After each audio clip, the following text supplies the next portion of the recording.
Hello everyone, welcome back to our channel. তো তোমরা দেখতে পাচ্ছ আমার নতুন একটা ভিডিও নিয়ে আমি তোমাদের সামনে চলেই এসেছি।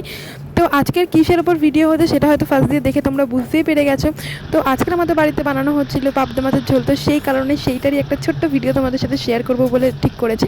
তো ভিডিওটা করছিও, তোমাদের বাড়িতে কীভাবে হয় জানি না, তোমরা অবশ্যই আমাকে কমেন্টে জানিও। তো আমাদের বাড়িতে কীভাবে হয় তোমাদের দেখালামই। তো এই রেসিপিটা খুবই সহজে তৈরি হয়ে যায় আর খেতেও খুবই টেস্ট হয়। তো আমাদের মাছগুলো প্রথমে নুন হলুদ মাখানো রাখা ছিল, তো এখন মাছগুলোকে ভেজে নেওয়া হয়ে গেছে। তো এবার কি কি দিয়ে করা হবে সেইগুলোই বানানো হচ্ছে। চলো এখন আমরা শিলনোড়াতে সর্ষে পোস্ত আর কাঁচা লঙ্কা বেটে নিচ্ছি। তো এইটা আমাদের লাগবেই, তোমরা চাইলে এটা মিক্সিতেও করে নিতে পারো, আমরা শিলনোড়াতে বেটেছি। তো চলো বাটনাটা হয়ে গেলে তারপর আর কী কী লাগছে সব তোমাদের সাথে শেয়ার করছি। তো এখন আমাদের সর্ষে পোস্ত বাটা কমপ্লিট হয়ে গেছে। তো এখন আমরা বানাবো হচ্ছে নাকি যে মেন রেসিপিটা। তো প্রথমে কড়াইতে তেল দিয়ে গরম করে নিয়েছি, তারপরে দিয়ে দিয়েছি হচ্ছে কালো জিরে। কালো জিরে দেওয়ার পর আমরা এখন দিয়ে দেবো হচ্ছে আদা বাটা। তো আদা বাটাটা দেওয়ার পর তো তোমরা আস্তে আস্তে সব কিছুই দেবে। তার মধ্যে তোমাদেরকে আমি আজকের একটা কথা বলি, তো তোমরা এই রেসিপিটা বাড়িতে অবশ্যই করে দেখতে পারো। খুব যে সময় লাগে তা নয়, খুব তাড়াতাড়ি এটা কমপ্লিট হয়ে যায়, বাট খেতে সত্যি কথা বলতে খুব টেস্ট লাগে। তো অবশ্যই তোমরা বাড়িতে এটা টেস্ট করে দেখতে পারো। চলো আদা বাটার পর কী কী দিয়েছি সেগুলো তোমাদের সাথে শেয়ার করি। তো তারপরে দিয়ে দিয়েছিলাম হচ্ছে হলুদ আর লঙ্কার গুঁড়ো, তার সাথে দিয়েছিলাম হচ্ছে টমেটোর সস। তো আমাদের বাড়িতে টমেটো না থাকার কারণে আমরা টমেটোর সস ব্যবহার করেছি। তোমাদের বাড়িতে না থাকলেও তোমরাও করতে পারো, খারাপ কিছুই লাগে না।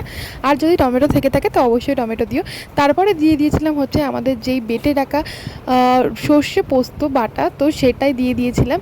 তো দেওয়ার পর হালকা চিনি দিয়ে দিয়েছি যাতে কালার আসে, আর তার সাথে দিয়েছিলাম এক দুটো লঙ্কা।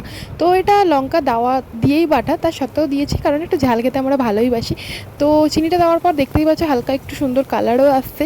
আর এটা একটু নাড়লে বেশি ভালো হয় কারণ লেগে যাওয়ার ভয়টা থাকে। তারপরে দিয়ে দিয়েছি আমরা নুন। তো এইভাবে তোমরা বানিয়ে তো দেখতেই পারো, তোমাদেরকে তো বললামই কথাটা। তো হালকা হালকা করে নাড়তে থাকতে থাকতে হালকা একটু কষা মতো হয়ে গেলে তারপরে দিয়ে দেবে জল। তো জলটা দিয়ে করতে করতে তো তোমাদের যতটা পরিমাণ জল তো তোমরা অবশ্যই দিও।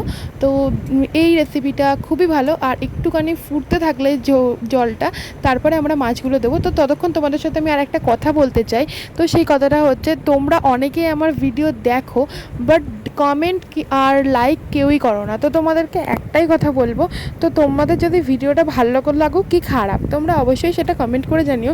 যদি ভালো নাও লাগে সেটাও কমেন্ট করে বলতে পারো। আর যদি ভালো লাগে ভিডিওটা তাহলে লাইক করতে পারো, আর না ভালো লাগলে অন্তত ডিসলাইক তো করো।